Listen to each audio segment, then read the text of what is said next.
Hi everybody, it's Mike Hancock here and welcome to our Lifestyle Entrepreneur Summit. And in the screen there, waiting patiently, you saw Jeanette Jifkins from Brisbane in Australia, where she tells me it's very hot. Hi Jeanette, how you doing?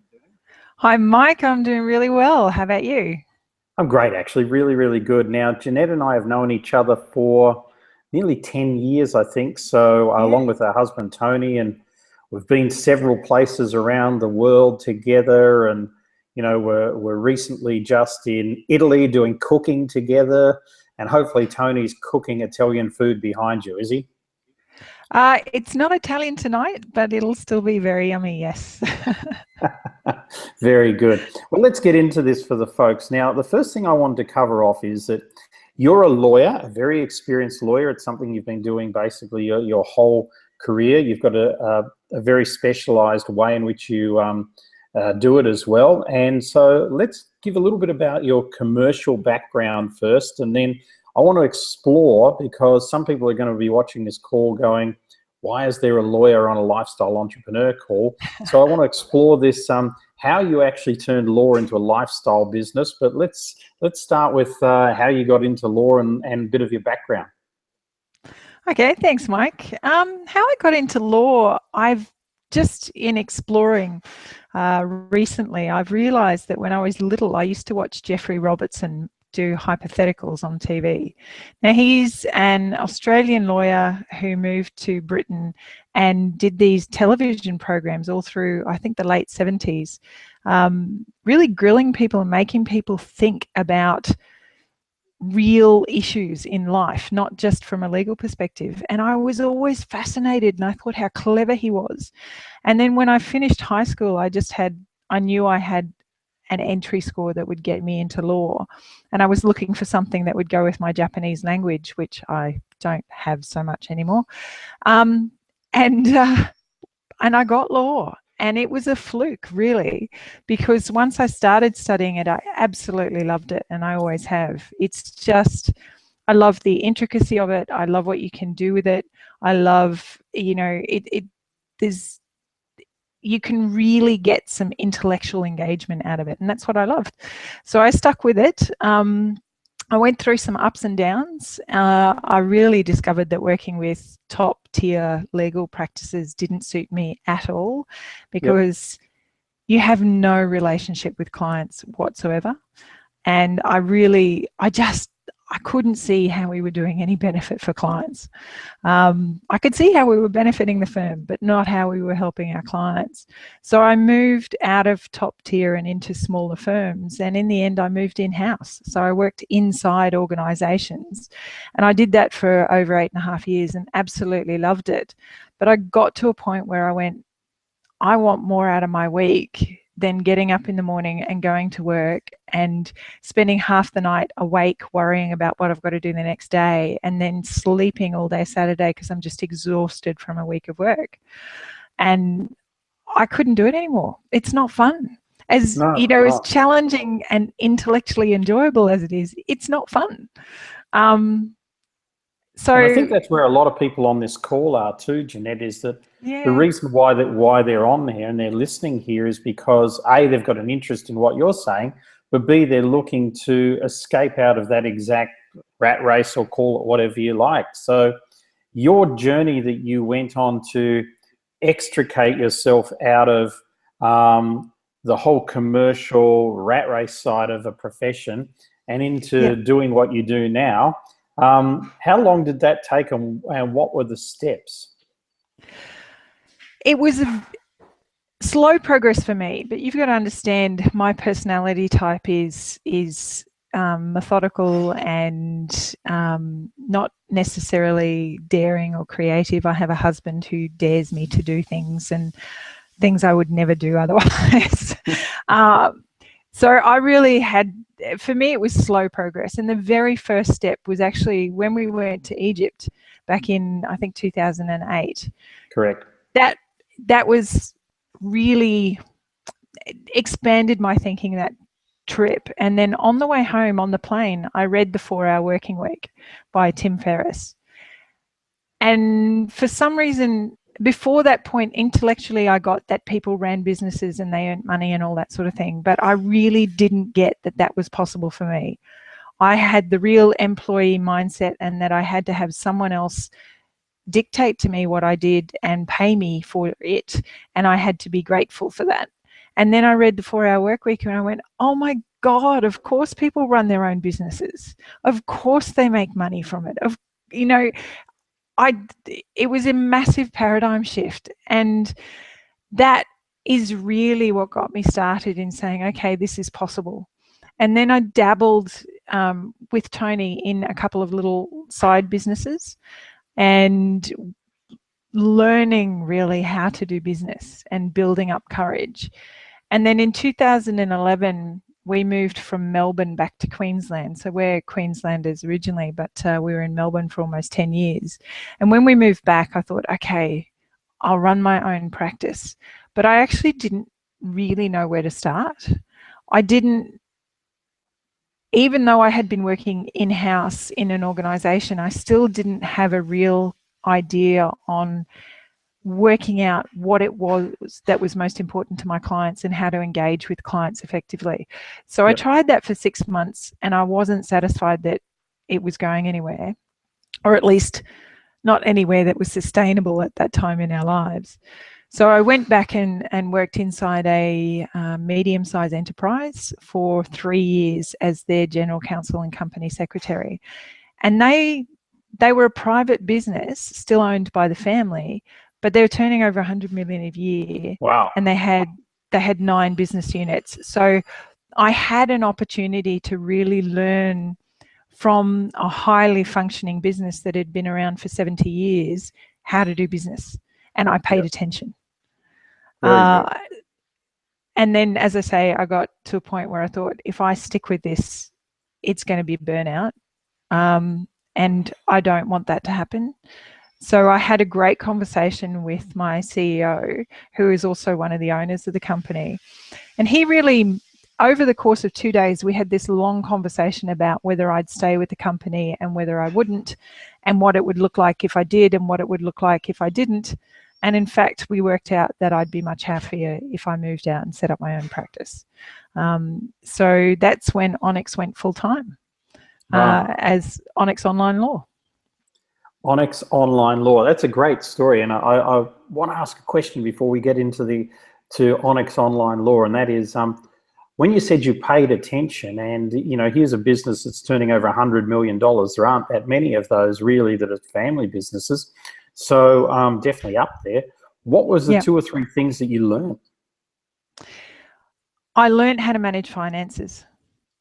That there are lots of different ways of doing things, but you have to have cash flow and you have to have reserves, and you need to know where your spending's coming. So all the cash flow projections, I'd never looked at cash flow projections before that time.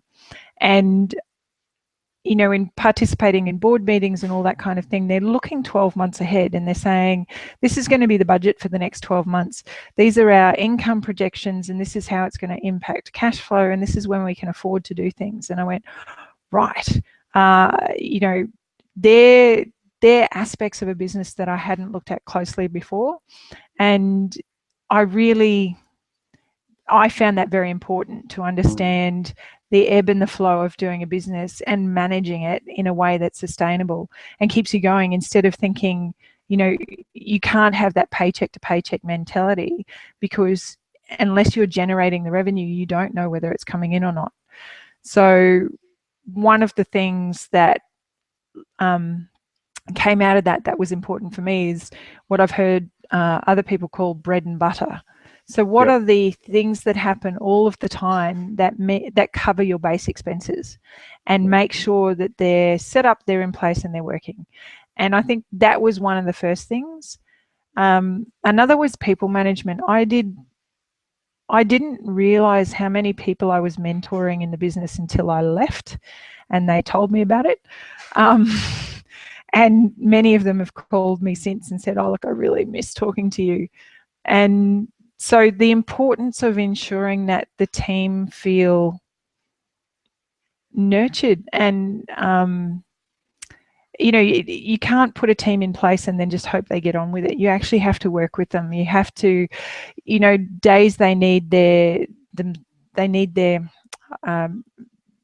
moods bolstered, or they need direction. You know, if you're going to take on a leadership position in a business, you actually have to give direction. You can't rely on people to just run off and do things themselves. So that was something else that was really important. And getting systems in place. You know, you can't hand over a business, and I was handing over a huge volume of work when I left. So I had structured that handover so that I could do it in a systematic way that made it really easy for the next person moving in to understand how I had done things, and most importantly, where to find that information. So when I went into Onyx full-time, I looked at, as I was setting up, creating systems around that, so that when I bring people into the business, it's very easy to say, okay, well, this is what we use, and this is why we use it, and this is how we use it, so that you can duplicate what you're doing really easily, instead of thinking, oh my God, I'm going to bring someone in, what am I going to do with them? Yeah. Makes perfect sense, and that's a beautiful way to capture some real essence that we weren't expecting for the people on this call as well. Let's move to Onyx Online Law, yes, because that's what it is, Onyx Online Law. So let's, Jeanette, tell people exactly what you do, and you know, you've got a home office or an office from wherever you want around the world if you want to do it that way. And I know you recently trialed that and it worked. So you've got some plans there. I have to say, trialing it in Italy and it working so well was just the best thing, you know, in terms of big ego boosts and real encouragement for moving forward. That was fantastic. Yeah. So to tell you what I do, as an example, I got an email from a client on Thursday or Friday of last week. She rang me and was really stressed about something, and a dispute with a supplier who hadn't delivered, and she wanted to terminate their services, and they obviously didn't want her to terminate, so there was a bit of toing and froing. But one of the things that concerned her was whether she actually needed her service agreement signed. So we'd had a discussion around it, and when I originally wrote it for her, she had told me she'd be doing it electronically with a tick box, you know, so people can tick the box and I agree to those terms and conditions. So that's the way it was written. And then when she was in this conversation with me, she was talking about the fact that she's still getting people to sign it, and she's sending it out by email. She's not using a click box. So she was concerned, if people don't sign it and send it back, are they still bound? Now, for all sorts of legal reasons, in a common law environment, yes, they are. But to give her certainty, I have a particular phrase that I put in terms and conditions, which says, these terms and conditions will apply as soon as you give us instructions to get on with the work, even if you don't sign and return this agreement, so that it's abundantly clear to the customer and abundantly clear to the client. So she was all stressed about this. So I just made that change to her document that I had prepared a few months earlier, and I emailed it to her. And the email she sent me back was, "You've done it for me. You are such a darling. You don't know what a nightmare this day has been, and it's just the pep up I needed." And, you know, there were lots of kisses on the bottom of the email. Now, that's what I do for people. You know, I do it in the context of providing legal services, but it's about giving people peace of mind. It's about people feeling relieved and relaxed around what they're doing, instead of stressed that something's not happening the way they want it to. So what are some of the things, Jeanette, that people get that hook them up in doing business online? That's a good one. Terms and conditions, and, you know, do we get them signed? Do we not? And, you know, I'm amazed by what modern businesses still do things in old-fashioned ways these days. And so I'd love to hear of your 5 or 6 things, or whatever they are, that you really get involved in that could be a hiccup for people online. Okay. The very first thing that I do website legal audits from time to time, and what I do is I go through from the back to the front of the website and work out whether there are issues, what those issues are, and how we best address them. So the very first thing is looking at ownership. Who owns the domain name? Where does it sit? Can you actually transfer it? If you wanted to sell your online business, can you?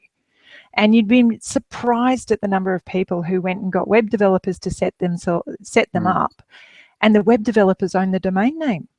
And then they hold people to ransom when people actually want to do something with their domain name. So that's one of the very first things that I look at, and that is an issue for people.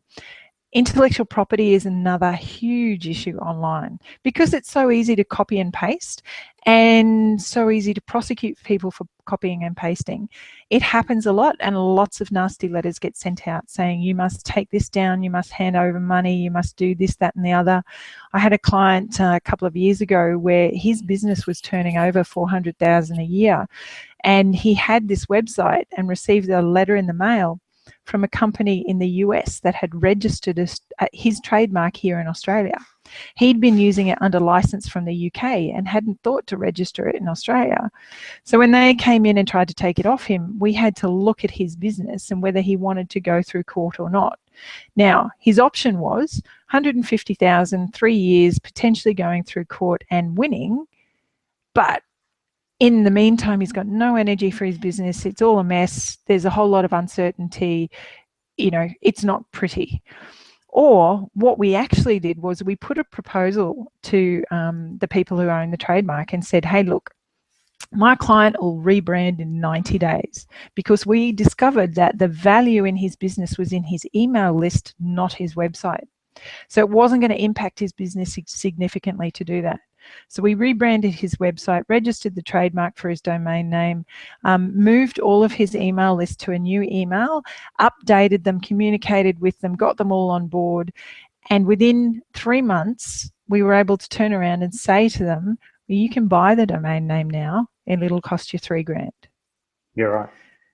And that is such a better solution than someone saying, because he came to me and he said, can you take me to court in this? And I went, well, there's got to be other options, because court is absolutely last resort and I never recommend it for anyone. Even though I used to be a litigation lawyer when I first started practice, and my mentor in that area still says I'm a closet litigation lawyer and I should come back to it. I don't recommend court proceedings for anyone. And if you can avoid it, you should. There's always a way to negotiate out. And so that's what I help my clients do. So IP is a big issue. Terms and conditions. Think about eBay, Google, Facebook. They all have pages and pages of terms and conditions. And one of the reasons they do that is if you own the platform, you can set the rules. Yep. Now, there are parameters within which you can set the rules, but you can set the rules. So why wouldn't you? If it's your website, if it's your community and your engagement, why would you not decide how you're going to determine the rules of engagement there, then, have everybody else decide it for you? So I highly recommend to people that they have terms and conditions on their website, and even basic terms of use can provide you with a lot of protection, because if you've got basic terms of use, you can say, here's how you use my copyright material. If you want to pick a fight with me, come here to my country and use my law to pick that fight. Don't try and take me somewhere else. Those sorts of things, you empower your business by using terms of use and terms and conditions. Privacy. Now, anecdotally, privacy is important to Google. And they set the algorithms for the most popular search engine in the entire world. So if you don't have a privacy policy on your website, how do you think that might impact your rankings?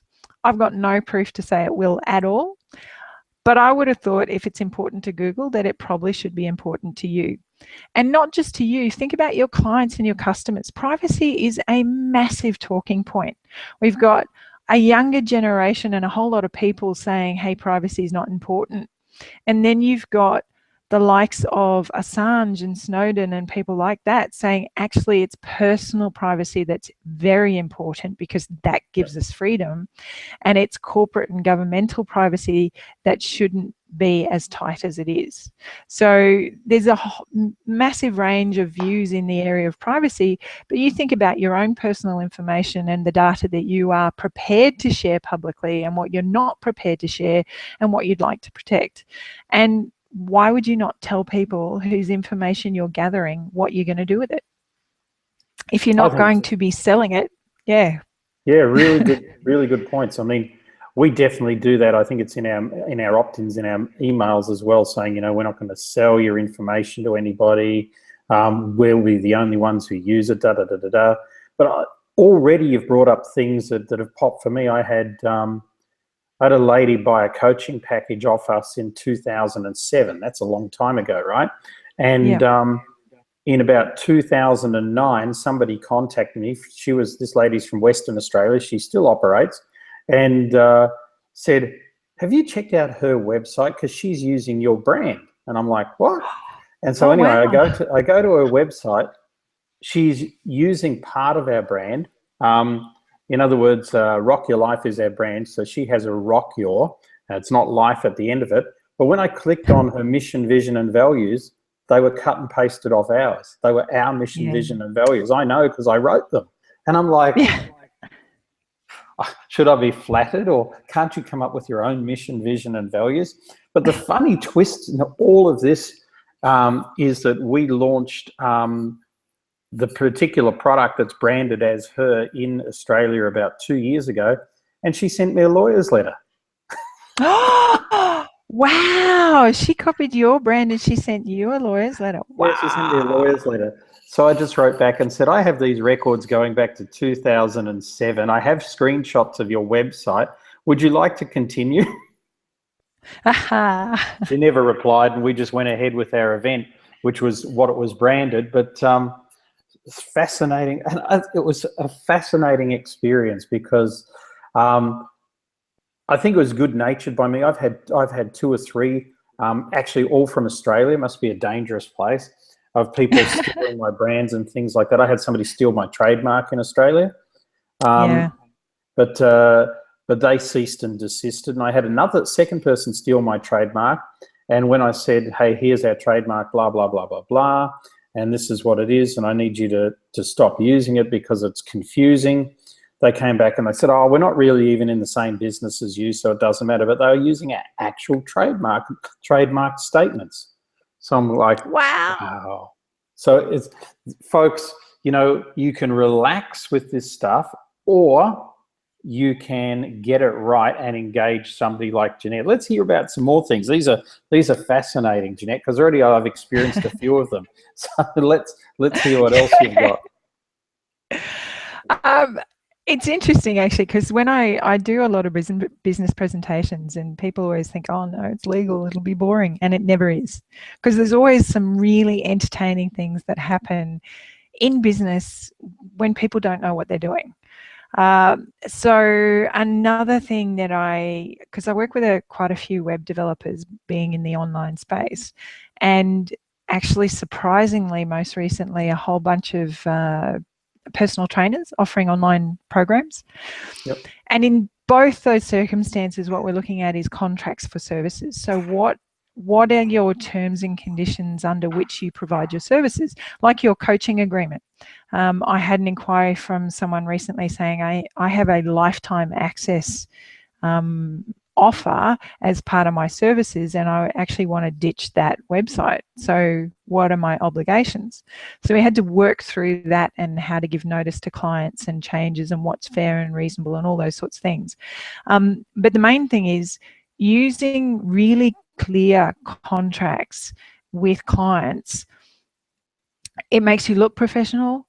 It avoids disputes, because and this is clear contracts, not legalese, not something that nobody can read except the lawyers. This is, you know, what we do for you, what your responsibilities are, how do you pay us, or how do we pay you, you know, using everyday statements and language to convey what you're doing. So with web developers, one of the big issues they've seem to have is the number of reviews that people want when they're getting a website developed, and what constitutes a change and what constitutes a completely new website. And how you explain to someone who knows nothing about building websites that this and this are two entirely separate things and involve, 40 hours work each, and that's why you have to pay for this one again if you want it that different. And actually, here's a couple of tweaks, and that's not going to cost you any more money. So putting together really clear terms and conditions that say, well, you've got 2 changes. If you have to email us all of your changes in one email, because if you send us multiple emails, that counts as multiple changes, because we're not here to check our emails every 5 minutes, those sorts of things.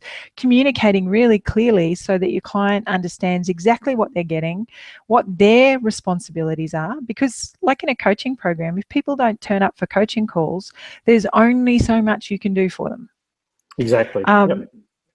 And you're still setting aside your time, you're still there, you're still available.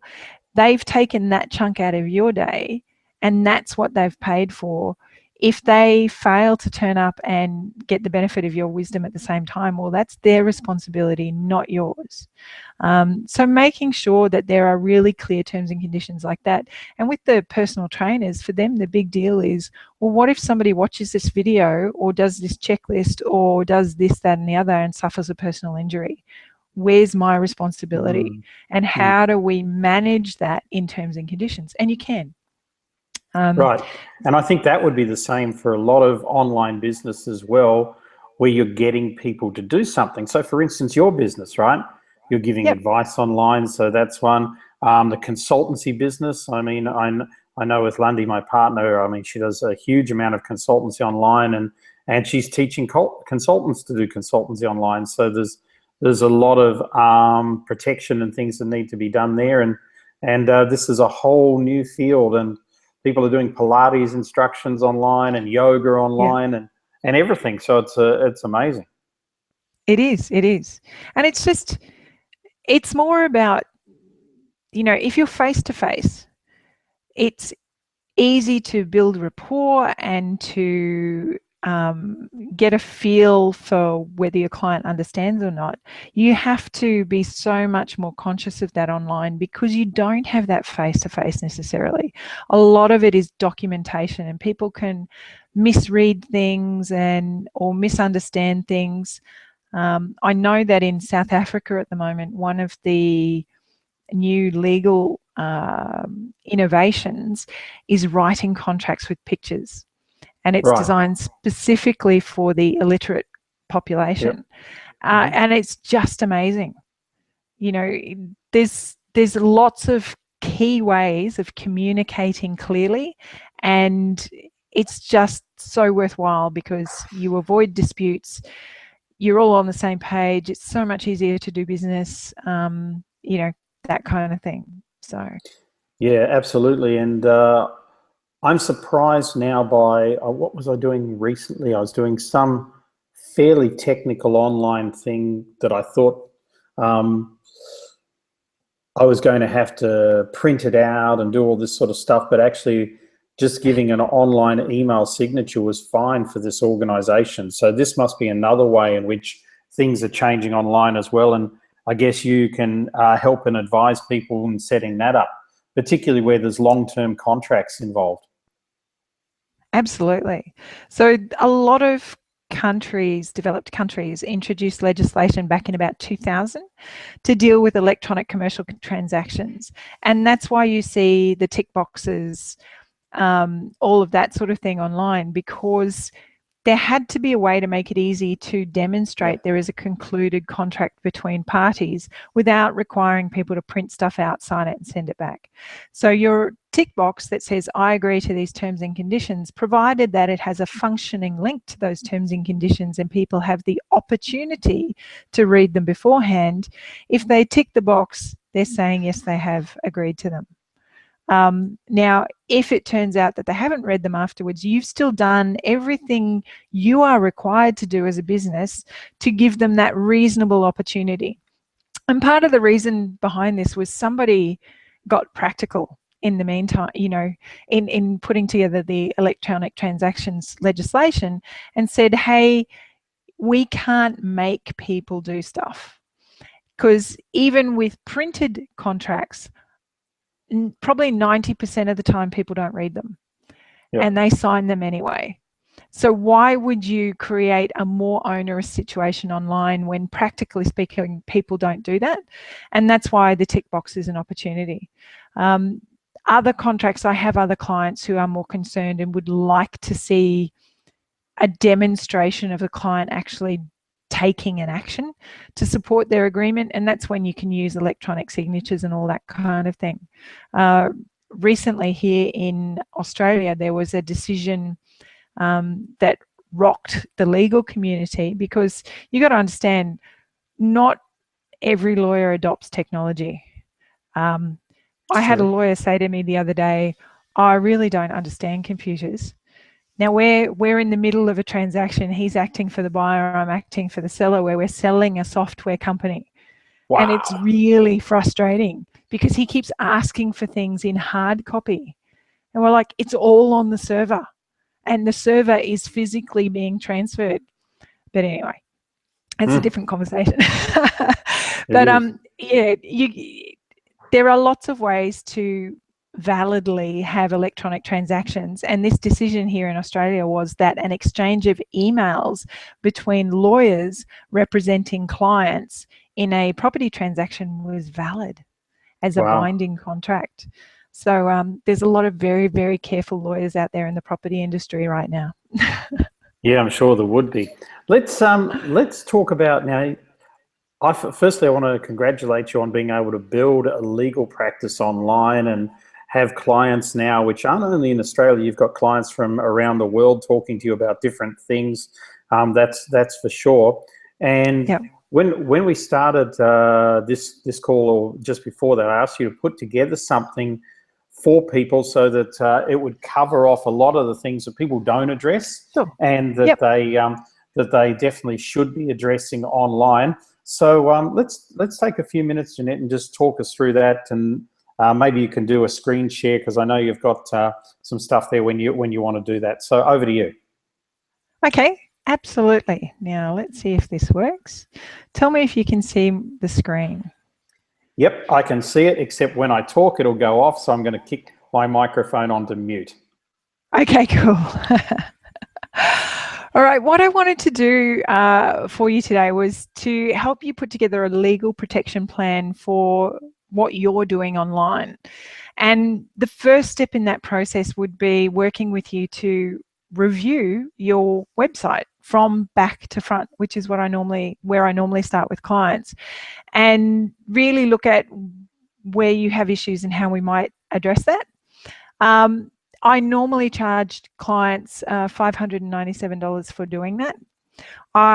In addition to that, and to sort of build up this whole business in a box going forward, or your legal protection plan in a box going forward, was to look at getting your privacy policy up and running and working, but not just the policy. How do you deal with it afterwards? For example, if you actually got a complaint saying you're the only person I gave this email address to, and it suddenly ended up in this, spam list, and I'm really upset and it must be your fault, how do you deal with that?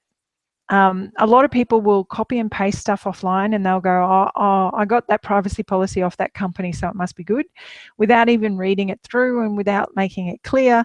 And then if they do get any notice, they don't know how to deal with it. So it's giving you some procedures on how to manage that kind of inquiry or complaint.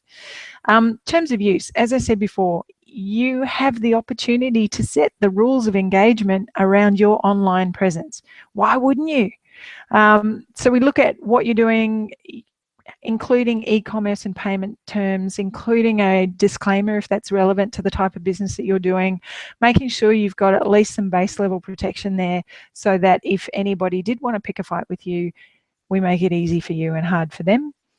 Membership site terms and conditions. Now, there are different levels of complexity. There are some people who have massive membership sites with all different bells and whistles and different features, and then there are other people whose membership sites are very straightforward in terms of entry and then access once you're inside. So it depends on the level of the playing field there and what you're doing with your people who subscribe or join a membership. So that can vary, but it's anywhere from sort of $1,297 to $1,999 to put those together for people normally. Making sure your contract for services. Now, we've talked about that already.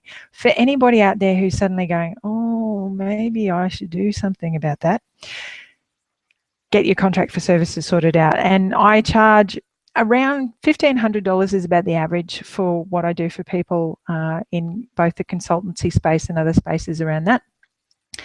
Training and guidance. Now, this is the part that really works for you. I would much rather empower you in your business to understand why we're doing things, how we're putting stuff together, and what that means for you going forward, and whether you can make changes or tweaks here and there, or whether you actually need it reviewed and how often you need it reviewed and that kind of thing. And training your team so that if they got a question about this or that or the other, they might actually have an opportunity to answer it and manage an inquiry effectively, rather than say, no, you can't, or, you know, we don't know. And in putting that together, we also have, my husband built a website, law4websites.info, where I was dealing with a lot of startups, people who have no money at all. So I created a whole bank of templates, and one set of templates we put together was a complete website legal templates pack. And now normally we sell that on the website for $999. It is templates, so it's not customized for any particular business, but it's something that you can reference and have a look at and say, oh, wow, I hadn't even thought of that. Maybe we should be looking at something like that for our business. Now, that obviously has quite a retail value. It's over $7,000 worth of legal work. It would take some time to work through with you. It's not something you can do in a day. And what I'd like to do to ensure that you have the opportunity to really set yourself up moving forward in your business is to offer you this today for $999. So that's about a 85% discount on the retail value. Now, these are actual retail values. This is what I charge clients when they come to me and they get me to tailor these terms and conditions and that kind of thing for them. And this is what I propose to do with you. So this is consuming quite a bit of my time to work with you on this process, but I really value working with Mike and Rock Your Life and having the opportunity to do stuff with them. And if you're here and you're part of this audience, you know, I think you're worth investing in, and that's what this is about for you. So that's great, Jeanette. Really, really good. There's so much in that in terms of what people really need. And this is one of these things, folks, that mostly you're going to probably turn a blind eye to this, and you're probably sitting there thinking, oh, I know she's right, I know she's right, da-da-da-da-da, and I don't have this and I don't have that.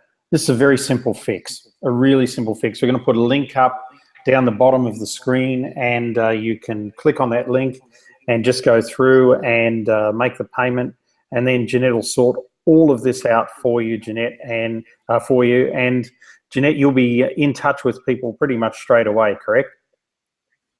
Absolutely. Yep. Yeah, great. Okay, so let's just leave that up again. Let's just run back through that slide again, and then let's just cover off a couple more things on our course. So I'll just leave it through you to just quickly talk through that again. Okay, so what we're looking at is a website legal audit, because we need this to work out the foundation of where you're at and where you want to go, because, you know, if you're going on a journey, you don't know how to get there unless you know where you're starting from. So that's where we start from, the website legal audit. Then we look at your privacy policies and procedures, because we're all about caring for your clients and making sure they feel comfortable sharing their information with you, because the more they share with you, the more they buy with you. Terms of use, ensuring that you have set the rules of engagement for working with you, making sure that you know, people are clear. They know what's going on and how they can interact with you online.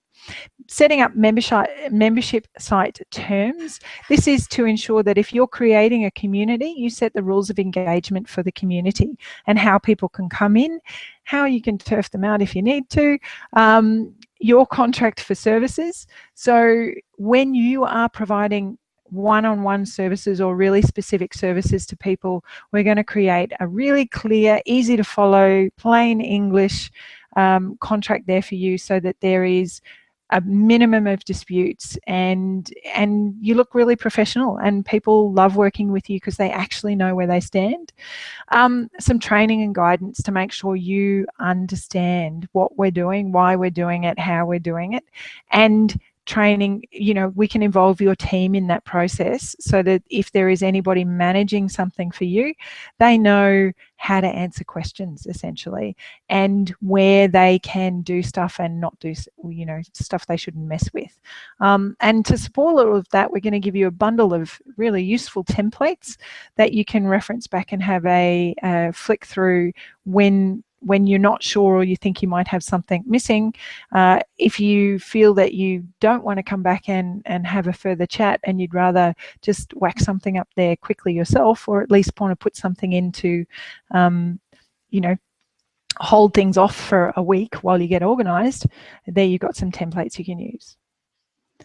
Jeanette, and all of that brilliant. For $9.99. All of that for $9.99 is absolutely brilliant. So yep, you can unscreen share now. That's perfect. Excellent. And I just want to wrap up by thanking you for being on the call today and really giving some good insights into some of the traps that people have in business, and also giving us some insights into how you've taken something that traditionally has been a very offline business and turned it in and made it work from an online perspective. So where are you going to be running your law firm from next year? Well, next year we hope to be in Morocco. Oh, actually, no, we will be in Morocco. Morocco, yep. So we're doing that with you and Rock Your Life team. Yeah, it's going to be a fantastic trip. Absolutely. I do quite a bit of work in Melbourne and back and forward around the place. So for me, it just makes life very, very easy to, you know, Landy inspired me with the way she does business on her mobile phone.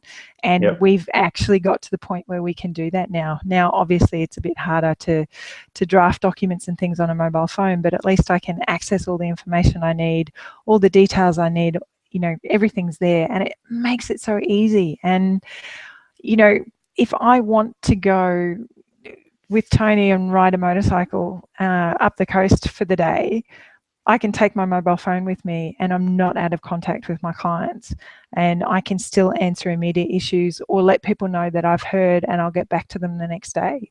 It's fantastic. And it's so flexible. You know, people say to me, have you got time to meet at such and such? And I go, actually, I do, because I'm not having to tell people where I am, and I'm not having to worry about being in an office 9 to 5. And I just love that level of flexibility and being able to do all the things that I want to do and still really enjoy the work that I enjoy. Absolutely. Well, Jeanette, that's pretty inspiring for people listening. So again, thank you so much. We'll leave you to your fabulous dinner of Moroccan food, hopefully in preparation for our trip next year. And we'll catch everybody later. Thanks, Jeanette. Thanks very much, Mike. Bye.